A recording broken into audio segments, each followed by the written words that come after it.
Hey folks, my name is Santi, short for Santiago, and I'm going to get right to it. You are here because you want to know how to run live streaming for your local church.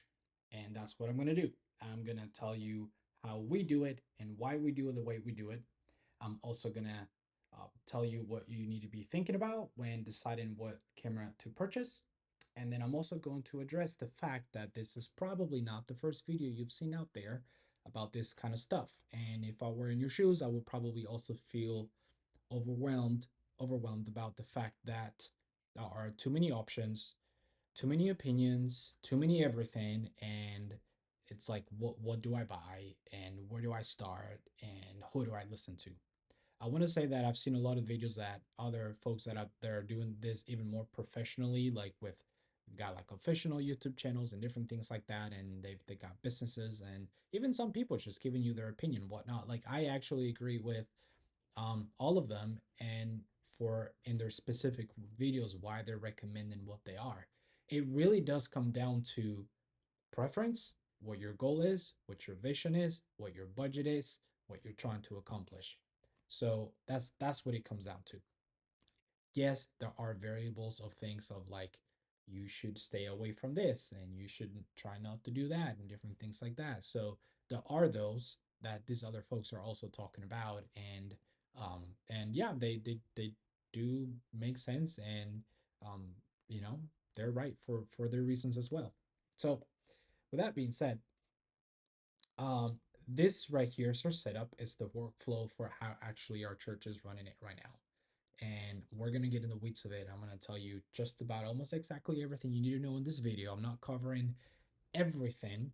I'm going to make other videos for that.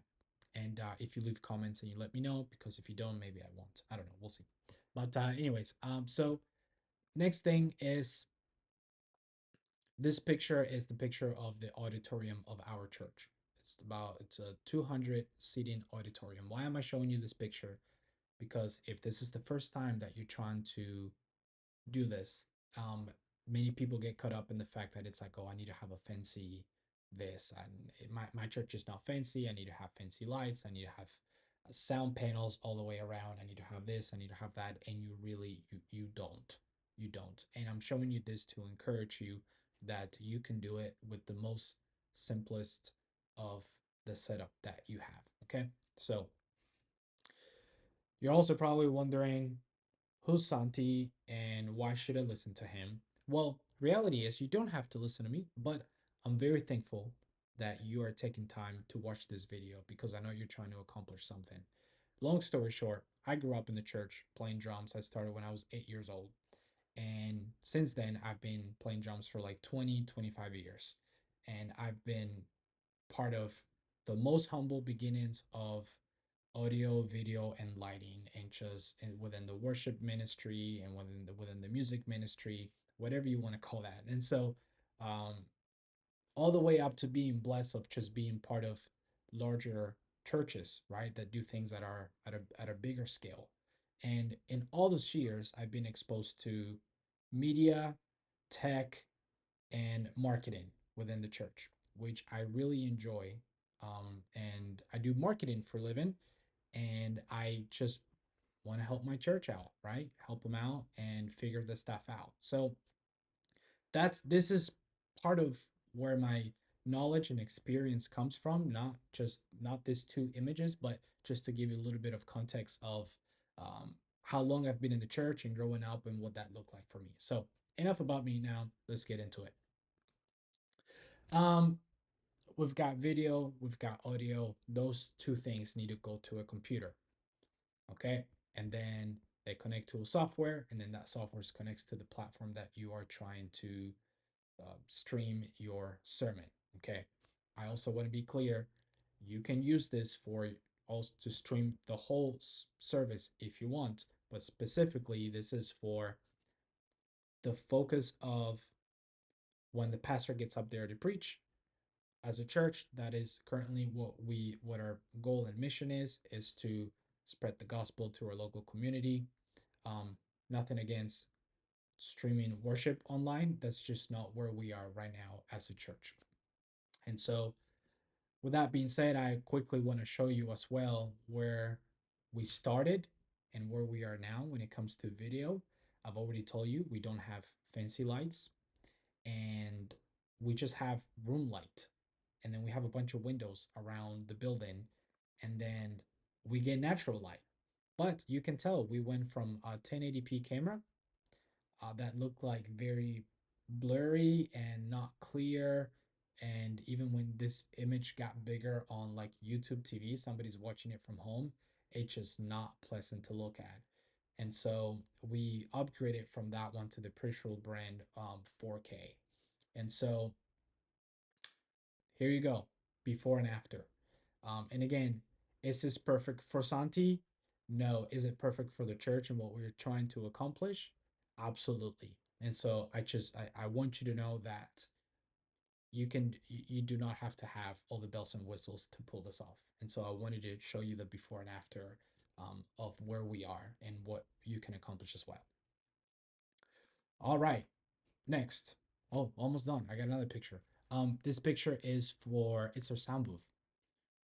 Just to kind of make another point, very simple. We've got an analog mixer, we've got a computer, we've got the audio interface there that I photoshopped in there because it was not there when I took the picture. So sorry guys, but at least you can see what it looks like. And then where's the camera? The camera is behind the screen. You can see a little white box right there.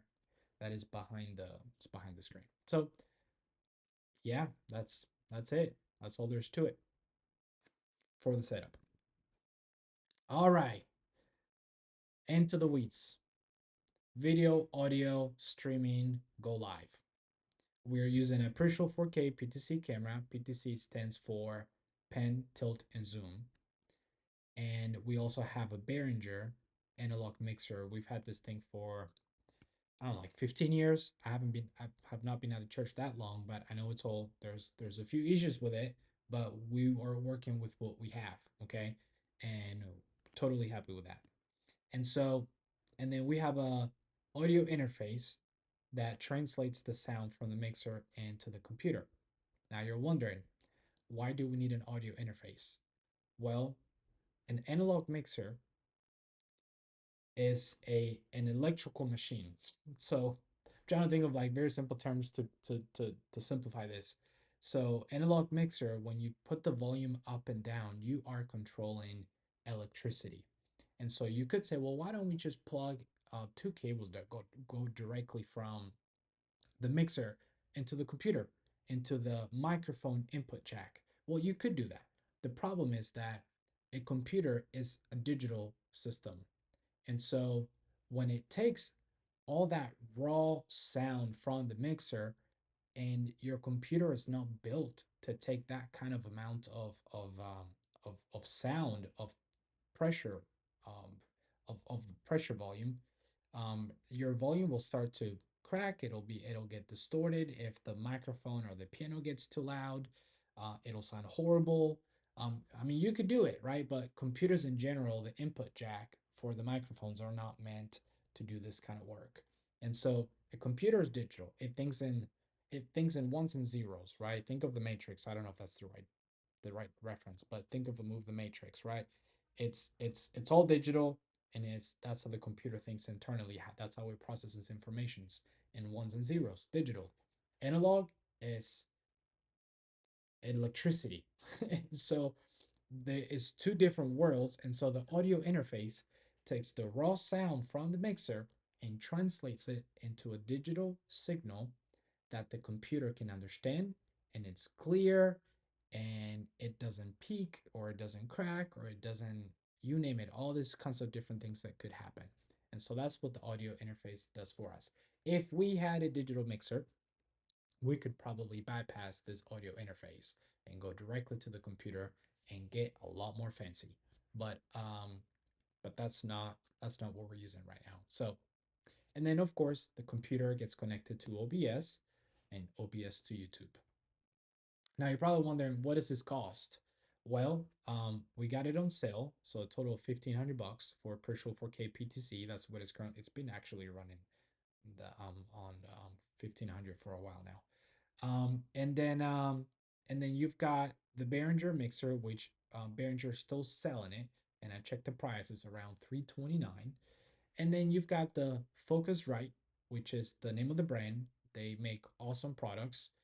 You can get that on sale depending on what's going on in the world, but we paid like maybe 180 or something like that. So it's a lot cheaper than this. But if you try and go get it now, that's typically about what it costs. And computer, this video is not about computers, but it varies. If you already have something that you can work with, go for it. You don't need to get another one.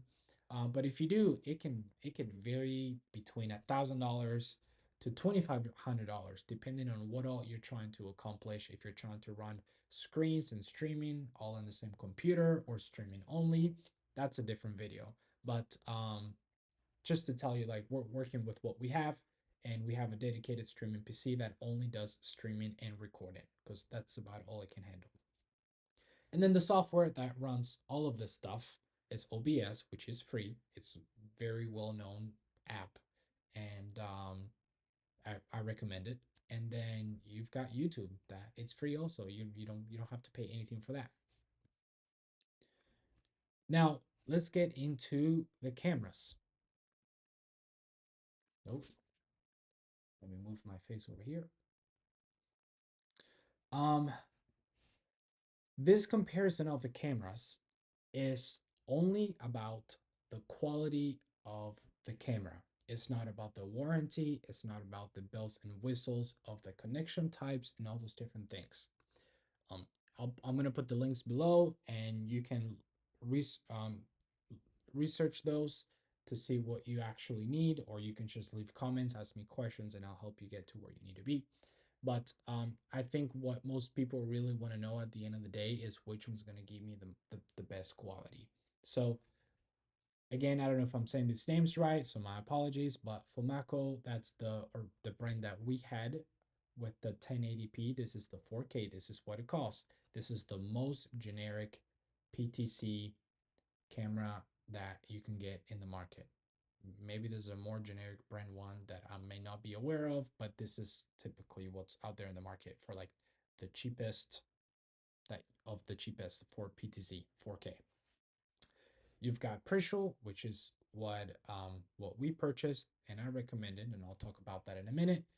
And then you've got PTZOptics. PTZOptics, they're really good, and they're just as good as Prisual, to be honest, in my opinion. But PTZOptics has better customer service overall, and they're just and when it comes to like the support and all of that, they're just a lot better. Prisual, it's a little bit different.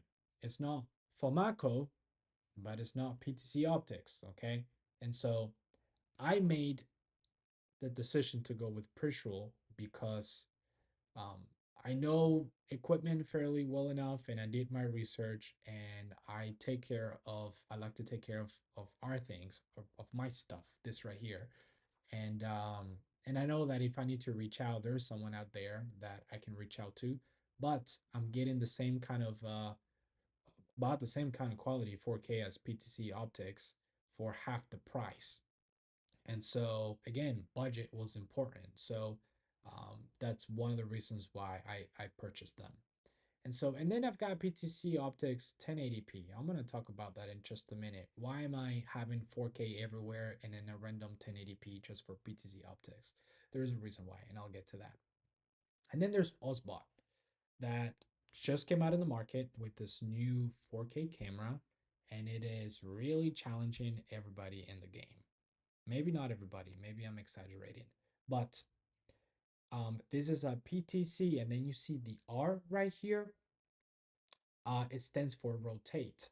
So all these cameras are considered like production streaming level, right? And then you've got OSBOT, which actually is half the size physical of these other ones right here, and is meant to be. It can do the job of these other ones, yes, but it's also meant to be portable, that you can easily plug and play and take anywhere that you wanna go. And it actually has a battery inside of it, so you don't have to be plugged in.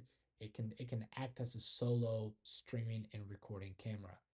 And And then the R, I don't think I said what that is. It stands for rotate. PTZR, rotate. So it'll take the lens inside the camera and it'll rotate it from landscape to vertical. So if you want to do vertical content, it'll do that. So I'm gonna get to that camera in just a minute, but and I wanted to have it out there because it really is an option to consider depending on what you need. Okay, so we just talked about the types of cameras. These are all PTZ plus OSBOT being the R because they can rotate inside and you can do vertical content if you wanted to take that outside of the auditorium that you are streaming or recording in. Then we've got optical zoom. Now they all optical zoom, they all vary. Okay, optical zoom is how far the lens can go to reach the person that you are trying to stream or record or reach. And so they sell them in like 10, 15, and 20 and 30. They all vary a little bit, but you have different zooms. So I'm giving you right now like the most optical zoom that you can get into in this PTC cameras, okay? And what that price is. If you go lower than 30 optical zoom, like you don't have that big of a room that you need to reach from where the camera is to the pulpit, maybe you need a 20, maybe you need a 15, then you will pay cheaper. As you can tell here, the PTZOptics 4K is 2600 and this is 1080p 1500. But my bad, that's not 4K. That's not a good comparison, apples to apples. My apologies. So you got optical zoom. Now, what is optical zoom? Optical zoom is it's the lens, the glass, the lens that's inside of the camera that as you zoom in, the lens itself moves to get closer to the subject. It's not digital zoom.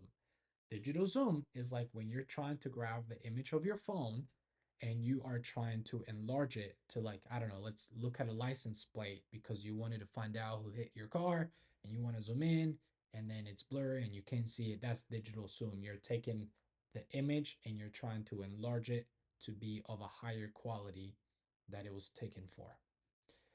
Optical zoom is the lens inside the camera moving closer to your subject without changing the image um, like digital zoom does.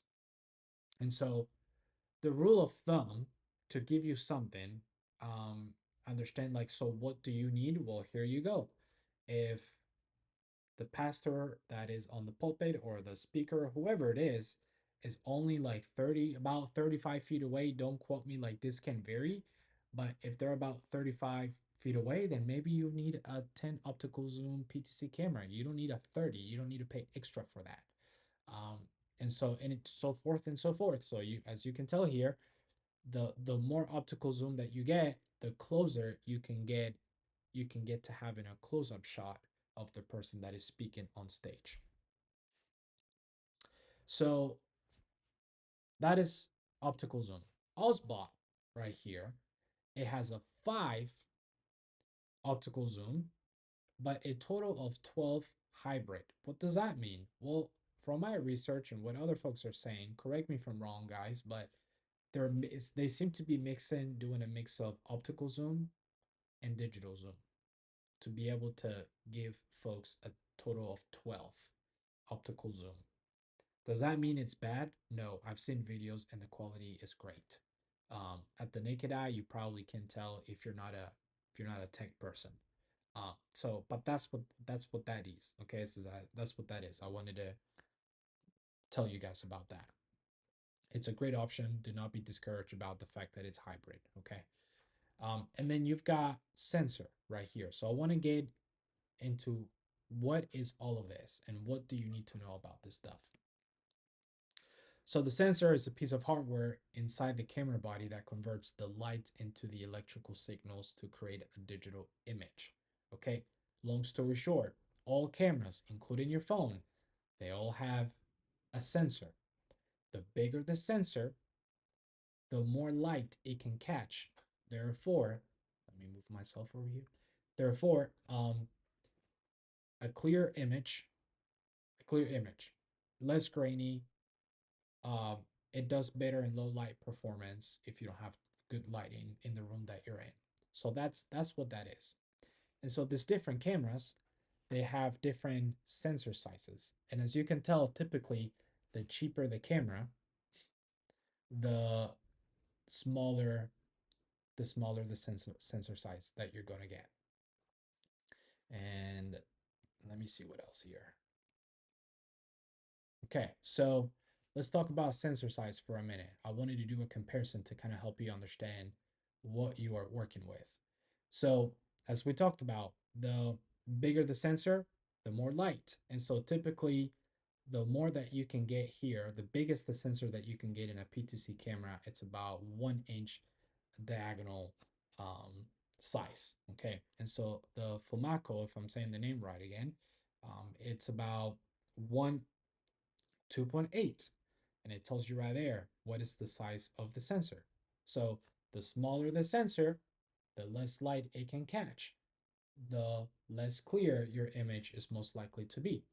And so, yes, it is 4K, and that's where people sometimes make a mistake that haven't really worked with this type of cameras and situations or done this kind of work is, yes, you can get 4K, but also it's very important to know what sensor size you have inside, which is was going to allow the light to come in and give you a clear image.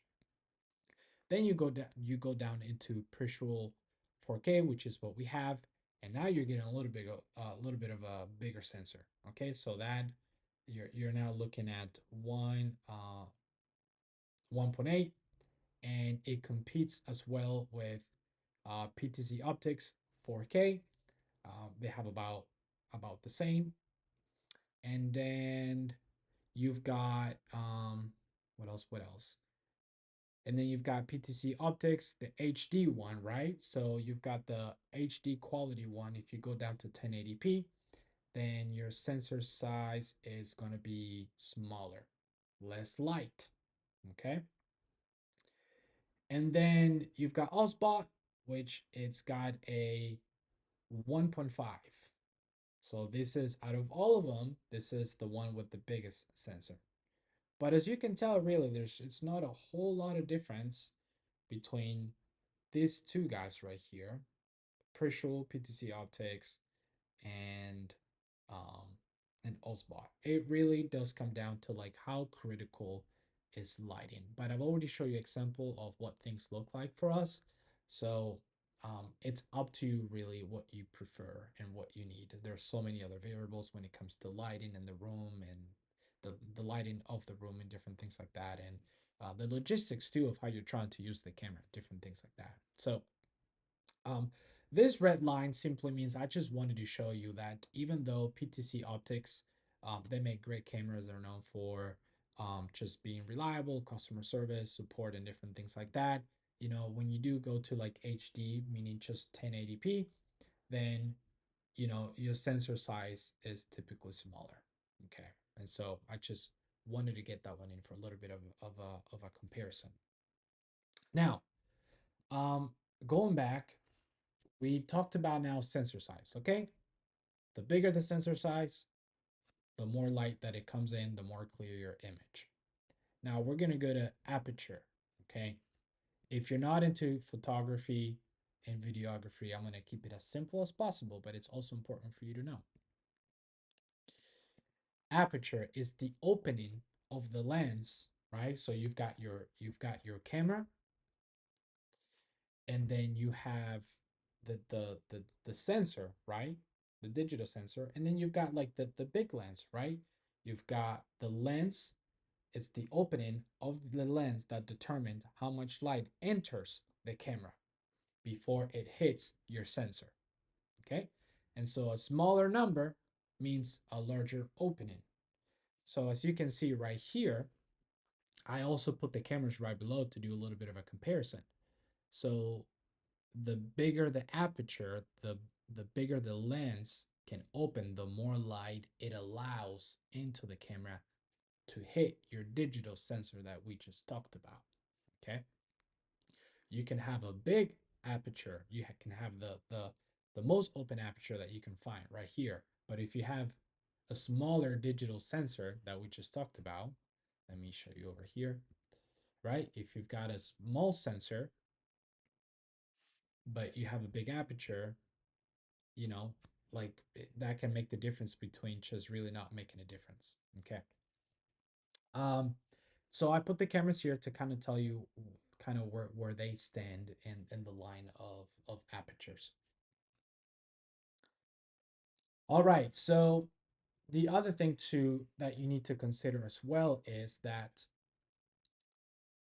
the more so the aperture typically changes when the camera zoom is not zoomed in, right? When it's wide. When you're not zooming in, then the camera is just um you have not zoomed in. You're all the way out and you're seeing the whole building, right? So the aperture of your camera, it'll typically be it'll be bigger than if you zoom all the way in at optical zoom of 30. Let's say you zoom all the way into the camera, then your aperture of the camera will change. Why is that? Is because the camera is trying to the eye of the camera starts to get smaller to try to focus on the subject that you are trying to see. Okay, it's kind of like when you can't see really far away and you're having a hard time seeing, typically what you do is you squint your eyes to try to focus and to being able to get clarity. And so maybe that's not a good example, but I think it is. And so when you zoom all the way in, the camera has to close its eyes to be able to clarity see what you're trying to look at. And so I just want you to know that as you zoom in the camera, the aperture closes. Is that bad? No. But this is something that really folks don't talk about because maybe it gets a little bit too technical and people get discouraged from like, oh, too much. And then I just move on. But I wanted to, at a high level, kind of explain that to you. So if you ever use your camera at a wide angle where you see the whole building, and you're like, why is it that it gets a little bit darker when I zoom all the way in? And you know what? Probably up until I mentioned this, you probably would have never noticed. And most people will never notice. Almost just about the average person that goes to your church will not know it's the aperture. They might just say, "Hey, it looks a little bit darker," but typically no almost nobody says this or asks this question. But and so we've talked about the type, PTZ, pen tilt and zoom. We've talked about the optical zoom, which is the lens inside of your camera moving to get closer to your subject. Then we talked about the sensor, which is um, which is the size, the hardware inside the camera body that allows light to create a digital image, right? And then we've talked about aperture, which is the lens of your camera. The more it can open, the more light it allows in to hit your digital sensor. Okay. And then we have AI tracking. I had to put this in here because I think a lot of people are going to start taking advantage of it. Um, AI tracking just basically means you set the camera in AI tracking, it looks at the person that is speaking and it follows them, and the camera simply moves left and right wherever they go. And now the AI looks a little bit different for all the cameras. Okay, so according to the manuals and the different things that I looked up, FoMaKo says that they have basic auto tracking. I've never used their auto tracking. I think basically maybe what that means, and forgive me, this is not informed, but it probably acknowledges the person and follows them. And maybe if a bird flies by, maybe it'll follow the bird, right? I don't know. It's basic, right? Just remember this is a very generic brand. Again, that I'm not saying that's my experience, but that's based on what I've seen. Now we've got the Prisual, which is what we have for our church. It's got standard AI human tracking, so it's a little bit better. You probably will not get distracted by a bird. Not that you'll ever have a bird in your church, but I may not get distracted by some random thing that comes goes by, and um it'll just find the human and track them wherever they go. But it does not lock on that person. And what that means is if five other people start walking, the camera may shift to the other person and then follow them. Okay? But typically, if the speaker or the pastor is preaching, there's only one pastor at a time preaching. So you know, but if you're using it for a worship setting, then maybe that's different. Maybe you want the AI to lock in into the speaker. Okay. So um, I haven't used it too much, and so I can't really get into the tell you exactly what to expect. But I used it a little bit to test it, and it was actually pretty good. And I didn't see it get confused with any silly thing. So I think it works fairly well. And then you've got PTZOptics, which they say that they actually lock in onto the person that is speaking. And so I have not personally seen that myself, but that is what their website says. And so I think that's something it's pretty cool, you know, like the camera finds the person and locks on them and stays on them, right? And then you've got OSBOT that they um, say the same thing. It's the same thing, but basically they just have a little bit of a 2.0 version of their AI where it does pretty much I believe the same thing as PTZOptics, which it locks onto the person that is speaking.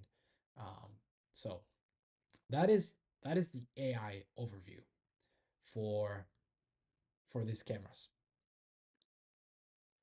Now, I want to briefly talk about why did we go with Prisual on, or why did I suggest and decide to go with that one? So most of the folks on the internet will say, and I agree with them, you do not need 4K to do live streaming and it look good. Okay?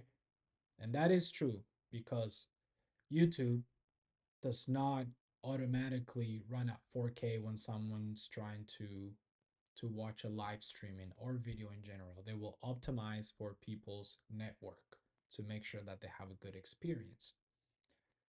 However, when they do suggest 1080p, that you only need HD, they will also say if you're going to go HD, then you want to make sure that you have good lighting on stage.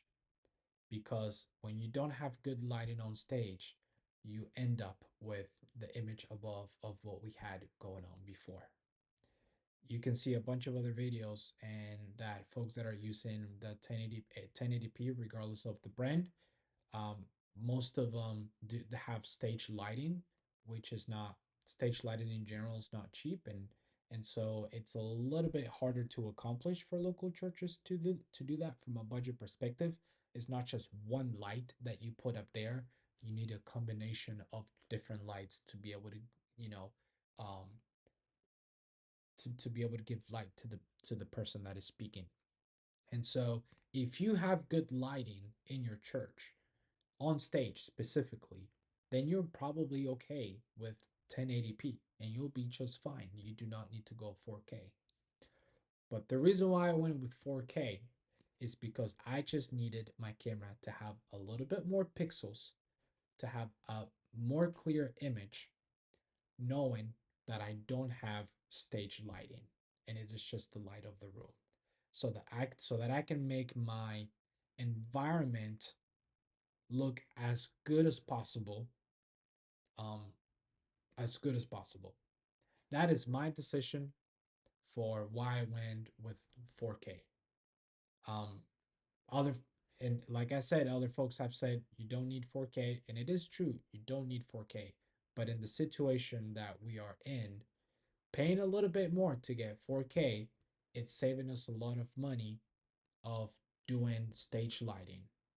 Um, yeah, so that's the bottom line, and um, you can decide which one you want to do. But I wanted to address because I know that some of the folks out there were talking about you only need 1080p, you don't need 4K, and I agree with them. But I also wanted to clarify why. And almost done here.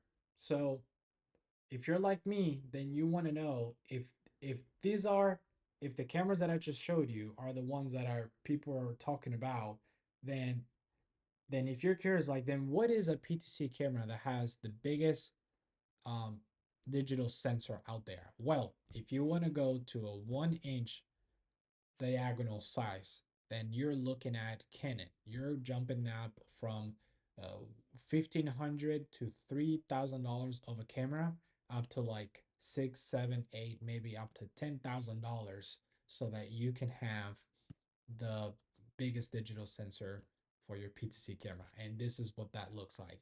It's like there's Panasonic, there's Canon. I can't remember which other ones are out there off the top of my head, but they don't reach 30. I may be wrong, but I think they don't go as far as 30 optical zoom. They only go as far as like 15, maybe 20. I don't think I've seen one that goes up to 30. I may be wrong. But if you just really want to know what does it cost to have the best of the best, then this right here, $9,000. And when it comes to the computer, this is what we're currently running. We've got a Lenovo, and it allows us to do 2K streaming, 2K as in like the quality of the ratio of the video. I didn't say that right. And then it allows us to do streaming and local recording at the same time, but only 2K. I cannot do 4K streaming and local recording at the same time because the graphics card just cannot keep up with it. Okay, but 2K looks really good, and I'm just showing you a little bit of an example of what that looks like when we're using it on social media. As you can see, the image on the left, those specific clips are a little bit more clear, maybe white balance than the one on the right. I think the one on the right, we had a pretty dark weather outside, so we were not getting a lot of natural light in the room, and so maybe the image just looked a little bit more darker. But the bottom line, the image in general overall looks clean and clear. Like I said, is a perfect world? It's not, but it is a perfect tool for what we need and what we're trying to accomplish. Absolutely yes. So on the right, it's just a preview recap of sermon, and on the left is social media, YouTube content, different things like that. And then you can see what kind of computer that we're actually using up the top. That will be another video to get into the computer stuff and whatnot, but at least I wanted to give you some context for what we're using and what does it look like, what does the output look like.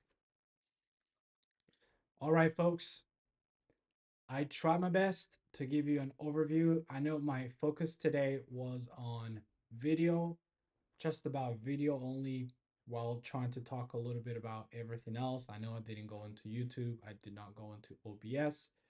I did not go too much into details for dedicated PC, and a little bit of an overview for the audio side. If you are interested in any of those, if you want to see actually like the whole workflow and the settings and what exactly do we use, and different things like that, just leave a comment. That way I can just best prepare for what other videos to put out next. Otherwise, I'll just kind of keep going one subject at a time. But if there's anybody else here that's watching this and you don't agree, let me know. You know, like I'm learning too, and I want to hear what you have to say, and just connect and make some good connections right here with you guys. And I really hope and pray that this helps you make the best decision for what you're trying to accomplish, and that you can get the message of the gospel out there on the streets and your local community. All right, talk soon.